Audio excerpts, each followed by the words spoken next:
According to a recent survey, it's the defining element that gives you middle-class status. So where do you fit in, and what can you do to find stability in your career? Well, here with details is career coach and executive search consultant Laurie Rosenfield. Thanks again for being with us. Craig. All right, let's get right to this. Now, a recent Pew Research study shows, and I'm going to read it here, it said that 86% of Americans say the most important requirement to be considered middle class is a secure job.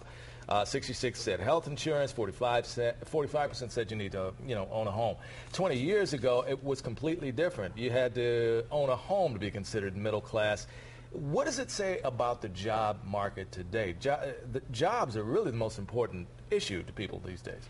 Especially, Craig, in this political season, no matter what your politics are, it's all about jobs. I think we've all realized that we can be one step away from having a foot solidly in the middle class, and that's frightening. I hope today we can make it motivating. Yeah, let's get to that. How can we position ourselves to get a secure job and feel more secure in the job that we have? Yeah, it's about skills in a nutshell. It really is. And companies are hiring. The private sector job reports was out yesterday. We're waiting for the government job reports today. Companies have jobs, but there's a new phenomenon. It's called a skills gap.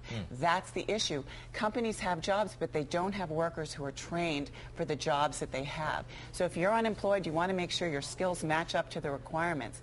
If you do have a job, you want to make yourself invaluable by making sure you're trained and keep training, keep up with what's going on in your industry. Now, skills are important, but you should probably do a passion assessment too. If you're not passionate about the job, depending on, even with the skills you have, you're not going to do it well. Let's be honest. In the last few years, many people took jobs. If they were lucky enough to find a job, they didn't necessarily have the luxury to make sure that it was something they were passionate about. Sure. But at this point, that doesn't make you feel that secure. And as individuals, we can't really control the economy. Hopefully we're going to have some leaders that can. But we can control how prepared we are with our skills and our passions and matching them up to a career path that really makes sense for us. Okay, now for a lot of people, a secure job is one thing, but they sometimes have to take a second job. Yeah. Okay, if you're looking for a second job to supplement your income and feel more secure, what's your advice on that? Well, I want to take that from sort of a different angle. If you've been lucky enough to find a job, maybe it doesn't pay as much as you need or you want, or maybe it's part-time.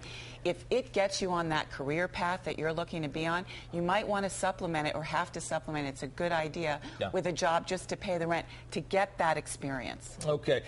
Meanwhile, now this is the one that kills me. 53% of recent college graduates are jobless or unemployed. This is a scary time for college graduates. So for kids going into college now, what should they be studying? What types of jobs should they be studying and preparing for?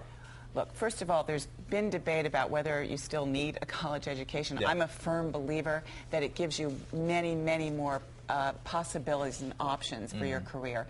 If you're a student today or you've just graduated, you want to make sure you've done your research about what the growth industries are, including technology, a lot of engineering jobs, healthcare, financial services. And if you're at home thinking, wow, I'm not sure those are my interests. Remember, it's about skills. So maybe you'll be writing about technology. Exactly. Maybe you'll do marketing in healthcare. Do your homework. Yes. All right, Laurie Rosenfield, thanks for being with us. We appreciate it.